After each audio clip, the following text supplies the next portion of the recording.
Je dois m'accrocher à ce qu'il dit. Toi, tu as ton opinion, j'ai le mien. Donc, dans un débat, que le meilleur gagne. Moi, si je crois que c'est le Seigneur Jésus qui est sauveur, qui est le roi, qui est. Et que toi, tu sais que c'est Simo Kimbangu, voilà. Voilà pourquoi par exemple, pour le chrétien, on a l'évangélisation, par exemple. Vous voyez. Et pendant l'évangélisation, je t'emmène à croire à ce que moi j'ai cru. Mais si toi, tu as peut-être une opinion différente, tu me le fais savoir. Parce qu'il y a des gens aussi, qu'on se le dise, qui ont quitté le christianisme pour aller à l'islam, qui ont quitté le christianisme pour aller au bouddhisme, parce qu'ils ont entendu quelque chose qui était différent de ce qu'eux, ils ont appris avant. Je voudrais vraiment poser une question. En deux branches. Qui a créé le christianisme? Premièrement. Le christianisme, est-ce pour vous une religion ou une spiritualité? Deuxième question. Je vais commencer avec le berger, et puis je vais finir avec tout le monde. Et puis tu vas me parler aussi de ta religion. Ici on est laïque. Je commence par la deuxième question. Est-ce une religion ou une spiritualité? Je dis d'ailleurs, le christianisme c'est une vie. D'accord. C'est une vie en Christ. Il y a une vie qui s'appelle le christianisme. Oui. Ok. C'est un mode de vie. Non, écoute, en français, les nuances ont un sens. Il faudrait toujours nuancer il faut comprendre aussi pour que la chose soit. Tu m'as pas fait mon travail déjà à la base. Donc on va te faire voir. Allez, vas-y. C'est une manière à vivre. Donc lorsque nous sommes dans le christianisme, il y a un modèle que nous suivons en fait. Il y a une vie qui est comme modèle qu'on doit suivre. D'accord. Ok? Ce n'est pas une religion. Pourquoi? Parce qu'une religion, d'abord, c'est quoi? Ce sont des caractéristiques, ce sont des systèmes qui sont établis qu'on doit nécessairement suivre et obligatoirement. Mais j'ai l'impression qu'aujourd'hui, dans le christianisme, c'est ça le christianisme. Dans le christianisme, c'est des systèmes de façade, c'est des pratiques de façade qu'on doit suivre pour entrer dans une conformité morale, pour être accepté dans un club. Bon, après, est-ce que je peux dire quelque chose? Qui finissent de reprendre. Moi, deux fois, ça me met hors de moi. Quoi. Dans la vie de Jésus, il n'y a pas quelque chose qu'on te donne comme ordre. Il n'y a pas quelque chose qu'on t'oblige. Vous voyez?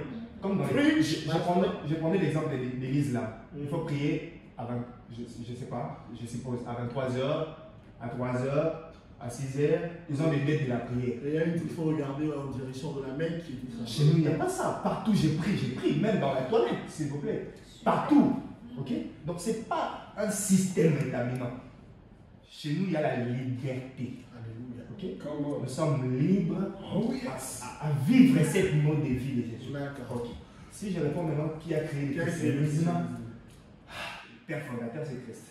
Pourquoi? Parce que la première fois dont les disciples furent appelés chrétiens, c'était en Antioche. Christ lui-même se reconnaît en tant que père fondateur de l'Église.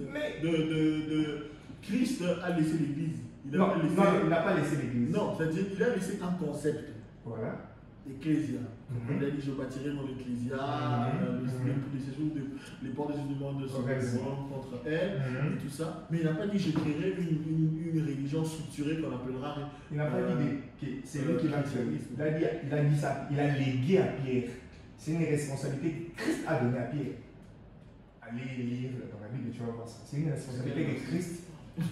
Le temps qu'il cherche le verset, je vais avoir l'approche de Landibert. Bon, spiritualité ou religion, le christianisme, spiritualité ou religion. Je pense que il existe le christianisme et je vais dire ça comme ça, la chrétienté. Le christianisme et la chrétienté, ça veut dire la même chose. Normalement, mais je pense que le christianisme, c'est l'ensemble des... Parce qu'une religion, c'est des dogmes, c'est des principes, tout ça. Le christianisme en tant que religion existe. C'est l'ensemble des dogmes parce que un chrétien doit prier, machin, il doit respecter, tout ça. Ça rentre dans la religion du christianisme.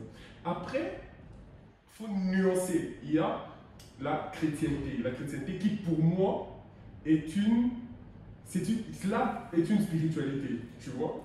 La chrétienté là est une spiritualité basée sur la relation d'un homme avec Christ. En autre, quand j'entends parler, j'ai l'impression que tu veux me dire qu'il y a dans la religion chrétienne ou christique, si tu veux, des concepts qui nous rendent religion. Et après, mais dans cette religion, il y a aussi un autre aspect spirituel où il y a aussi d'autres concepts et d'autres préceptes. Bon, qu'est-ce que j'essaie de dire? Ce que je veux dire, c'est que c'est un peu confusionnel parce que si dans la religion chrétienne il y a des pratiques, ces pratiques-là ne sont pas spirituelles, elles sont religieuses. En fait, c'est possible d'avoir des pratiques religieuses spirituelles. Comme par exemple. Par exemple, le fait de. Pour ta prière, c'est religieux ou c'est spirituel? Tu sais, par exemple, tu sais, par exemple, basiquement, c'est d'abord premièrement spirituel. La prière, c'est d'abord spirituel. Mais ça a bien aussi un côté religieux dedans. D'accord. Parce que, par exemple, les musulmans, par exemple, quand ils prient en direction de la Mecque, c'est religieux. C'est une habitude religieuse. Mais après, ça marche. Ça marche, tu vois que c'est spirituel aussi. Tu vois, je pense que la première base du christianisme est spirituelle. De ce que j'ai dit, la chrétienté, c'est d'abord spirituel. Mais après, il y a des choses qui sont faites pour régir cela, qui forment la religion. D'accord. Une fois, tu as raison. Pourquoi une fois? Bon, depuis que nous sommes là, tu as raison, en tout cas, je m'accroche à ce qu'il a dit. Et je prendrai aussi une partie de ce que Joël a dit. Le christianisme, c'est la liberté. Ça, c'est ce que j'aime avec le christianisme. Mais à un moment, je voulais un peu regarder du côté des divins pour dire que cette liberté, je reconnais. Pourquoi on regarde du côté des divins? Non, mais parce que toi, tu as dit tantôt que tu n'es pas hypocrite. D'accord. Toi, tu t'assumes. Tu vois, cette façon-là de voir nous a rendu, nous chrétiens, un peu. Je ne parlerai pas de la naïveté. Donc, c'est comme ce que la Bible dit, vous foulez la grâce des dieux aux pieds. Donc, tellement tu sais que Dieu ne veut pas que tu sois hypocrite. Donc, je vais faire du mal, mais au vu aussi de tout le monde, ce qui n'est pas bon. Laisse, abandonne les mal, abandonne ce qui n'est pas bon. Ou si tu veux, reste totalement normal. Reste totalement normal. Je vais pas gratter. Mais ne dis pas, parce que là, ça dépend d'une personne à une autre. Parce qu'il y a quelque part où Jésus a transformé l'eau en vin. Donc, les autres s'appuient sur ça. Mais aussi. Le vin, c'est pas le jus, c'est le vin. Ouais, c'est le vin. Le vin, bien sûr.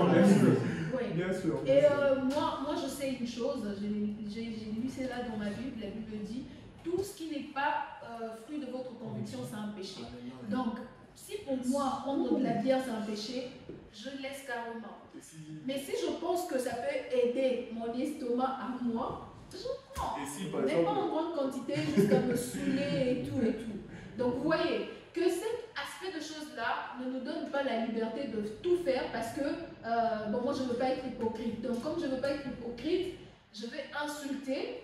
Et les gens qui me voient s'étonnent. Ils se disent, c'est elle qu'on voit à l'église tout le dimanche en train de chanter ou c'est pas elle?